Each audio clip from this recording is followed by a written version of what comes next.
Congressman Davidson from Ohio just proposed a bill that would have the National Institute of Health study Trump Derangement Syndrome. This is completely real, by the way, guys. Here is what Rep. Davidson officially said in his press release about the bill. He said, TDS has divided families, the country, and led to nationwide violence, including 2 assassination attempts on President Trump. The TDS Research Act would require the NIH to study this toxic state of mind so we can understand the root cause and identify solutions. Instead of funding ludicrous studies such as giving methamphetamine to cats or teaching monkeys to gamble for their drinking water, the NIH should use that funding to research issues that are relevant to the real world. So they made it very clear in this bill that it's not going to cost any extra money to do it. They're essentially wanting to cut spending from the methamphetamine cats, I guess, and the gambling monkeys in order to pay for this study. And here's the deal.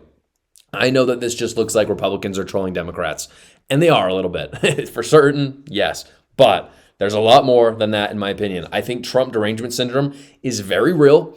I fully believe it's a mental illness, and I'm not joking about that. It's like an actual problem. I would love to understand it better. I want to know where it comes from, like what caused it. Was it the media? Was it social media? Was it a concerted effort from the Democrat Party? I think it was probably from social media. I mean, I think that's a good guess because social media is new and this kind of derangement is very new. We've never really seen it with any other politician, at least in my opinion. Maybe you can tell me in the comments below if there's been another derangement. The only other derangement I can think of really is Elon Musk derangement syndrome, which I actually think is very real, but obviously that's coupled with Donald Trump in the first place. So apart from that, I've just never seen such a visceral reaction from Democrats where every single thing that Trump does, they hate it so badly. And the only conclusion I can come to is it's because of social media and how people weaponize it. But I would love to learn, and I think it would actually be worth the NIH's time and money to do it. To Congressman Davidson's point as well, it's also reintroduced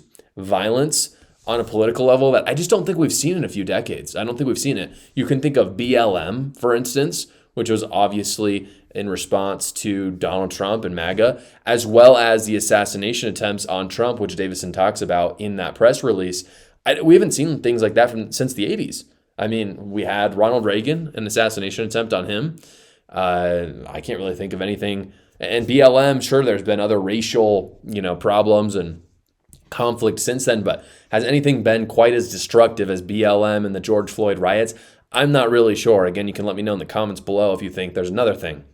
We really haven't seen that in the last 30 years, in my opinion. Now, we do again. I would love to know basically how we can get rid of all of that. That's all important because at the end of the day, I feel if there's Trump derangement syndrome today, there are plenty of other high emotion derangements for future Republican politicians. That's my theory because I think it's probably caused by social media. Just because Trump's the only one that's had it doesn't mean he's going to be the only one forever to have it. And I think it's personally very degrading to the social fabric of America. So again, I think it's worth studying because if there was a Trump derangement syndrome, maybe J.D. Vance derangement syndrome will be next if he's our president in 2028 or Ron DeSantis or Marco Rubio or whoever you have it. By the way, guys, it really is just a Democrat problem if you look at it. It's a Democrat problem with Republican politicians. In the last little bit, we've had Obama, we've had Hillary Clinton, we've had Joe Biden, we've had Kamala Harris. We didn't like them. As conservatives, as Republicans, we didn't like any of those people. Maybe a couple people did some crazy stuff, but there wasn't widespread derangement toward them for every little thing they did. It's just not really a problem the right has towards the left. It is a problem that the left has towards the right. This is a uniquely leftist problem.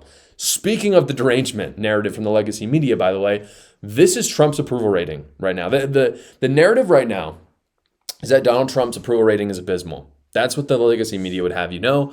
And so I want to show you the latest on Trump's approval rating as well as the economy, because that's mostly what kind of derives approval ratings at the end of the day. This is a Harvard-Harris poll. This is a very left-leaning poll, by the way. And most of you who've watched my show before, I tend to choose the left-leaning polls for most of them, especially when it comes to elections. And the reason why is because I don't want any naysayers out there. I want at the very least for something to be on the lower side of the Republicans or the conservatives, which I am. And so again, it doesn't do me a ton of good to do a poll that's just super high on Republicans in the first place. I want to show you the very worst.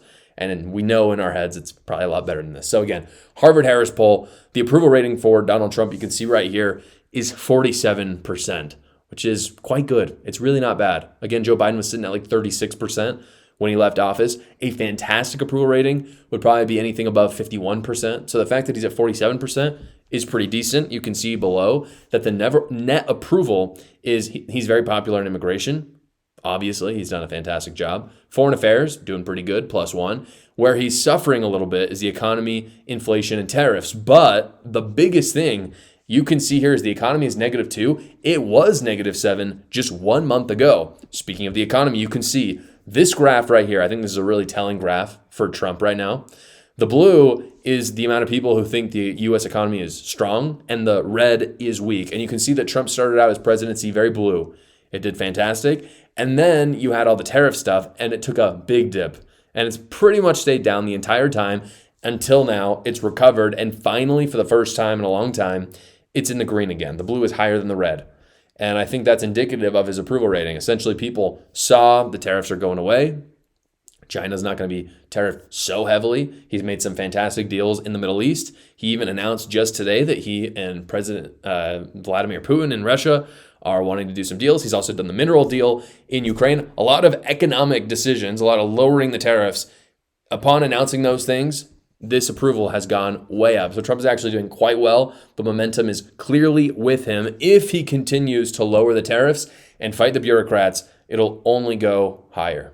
Hey guys, I'm excited to announce that I'm rolling out my new Substack. One of my favorite things about this show is being able to interact with you guys, and Substack just makes that a little bit easier. I'm able to do live chats with you, Q&A, and overall just bounce political ideas off of each other. My Substack also includes a newsletter, so you can stay up to date on the news, my opinion, and analysis of it. Go check it out right now. It's completely free. Comes in your email. There's no download at all. Go check it out right now. The link is in the description below. Thank you so much for watching, everybody. Please like the video and subscribe to my channel as well so other great patriots like yourself will see it. You can also watch the live show every day at 6 p.m. Eastern Time, and you can check out another video right here.